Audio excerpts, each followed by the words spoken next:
नमस्कार चौकर साहेब. नमस्कार. काय म्हणता? काय चालू आहे? काय नाही. काय म्हणता? आलो होतो तुमच्याकडे, काम होतं. हम्म. ते आपलं ई पीक पाहणी चालू आहे का? चालू आहे ना. ते आता हमी भावाने सोयाबीन द्यायची आपल्याला. हम्म. तर मग ते ई पीक पाहणीचं काही मुदत वगैरे वाढली का काय, ते चौकशी करायची होती. वाढली नाही मुदत वाढली ना.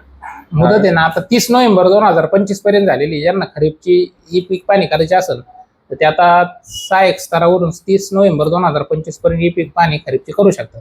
काय झालंय मग आता राज्यात जरा पावसाचं प्रमाण वाढलेलं आहे. हा हा. बऱ्याच ठिकाणी बऱ्यापैकी जास्त पाऊस झालाय. त्यामुळं नुकसान वाढत चालले ना. पिकांची बऱ्याच ठिकाणी नुकसान झाली, सोयाबीनची वगैरे. आणि मग ते सोयाबीन जर हमी भावाने विकायचं असेल तर त्यासाठी उतार्यावर ई पीक पाणीची नोंद होणं हा कंपल्सरी. म्हणून आता केंद्र शासनाने ई पीक पाणीची मुदत परत वाढवलेली. काय झालं मध्यंतरी पावसामुळं बऱ्याचशा शेतकऱ्यांची ई पीक पाणी करायची राहिलेली होती. सरासरी आता 40% लोकांचीच ई पीक पाणी झालेली.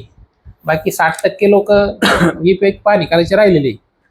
आणि जर समजा आता 60% अतिवृष्टी झाली, 60% म्हणजे बरेचसे प्रमाणामध्ये लोक राहिले नाही का? अतिवृष्टी झाली तर त्याचं अनुदान येण्यासाठी पण ई पीक पाणी गरजेचं आहे.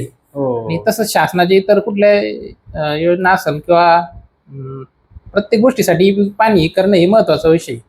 म्हणून मग शासनाने काय केलं की परत आता मुदत वाढ दिलेली. खरीपची पीक पाणी आपण सोयाबीन असेल किंवा काय असेल खरीपचे जे पिकं असतील त्यांची ई पीक पाणी आपण आता 30 नोव्हेंबर 2025 पर्यंत करू शकतोय. तर ज्यांनी ई पीक पाणी ज्यांची करायची राहिलेली तर त्यांनी आता सहाय्यक स्तरावर जाऊन ई पीक पाणी करता येईल. आणि जे सहाय्यक चे जे नंबर आहेत प्रत्येक गावचे तर ते आपल्या चावडीमध्ये दिलेले आहेत. ते नंबर तिथं जाऊन शेतकरी नंबर घेऊ शकतात. त्यांना कॉल करून आपली पीक पाणी करून घेऊ शकतात. बरोबर. अजून काही पीक पाणीचं आणि की आपले सोयाबीन वगैरे द्यायची ते जवळपास आहे का अशी काही?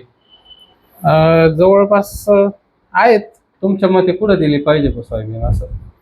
आता जवळपास इथं आहे आपली तांदूळ नेरला आहे आपल्या आसपास. आणि ई पीक पाहणी बद्दल अजून काही, हे किती दिवस मुदत आहे त्याची म्हणलं तुम्ही? 30 नोव्हेंबर 2025.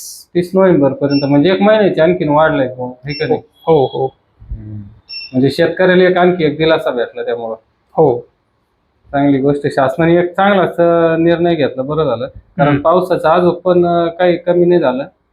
पाऊस अजून पण चालूच आहे. पाऊस अजून पण चालूच आहे. त्यामुळं मग नक्कीच हा जो निर्णय झालेला आहे तो चांगलाच घेतलेला आहे शासनाने पण. आणि आणखीन एक विचारायचं होतं, आपलं आता जे नुकसान वगैरे भरपाई जे झालेले आहेत ते बऱ्याचशा प्रमाणात लोकांना मिळालेले पण आहेत नाही का?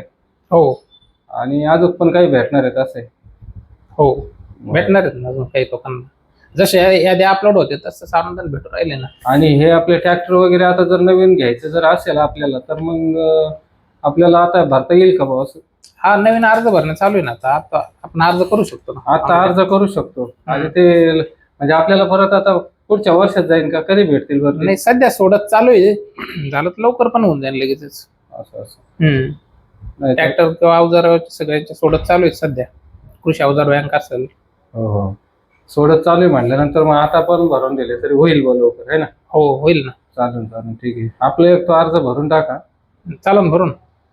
आणि दुसरं म्हणजे आपली ई पीक पाहणी करायची तर मग ते ई पीक पाहणीसाठी आम्ही आमच्या मोबाईल पोर्टलवरून केले तर चालेल ना? हा करू शकतो. चालेल ठीक आहे.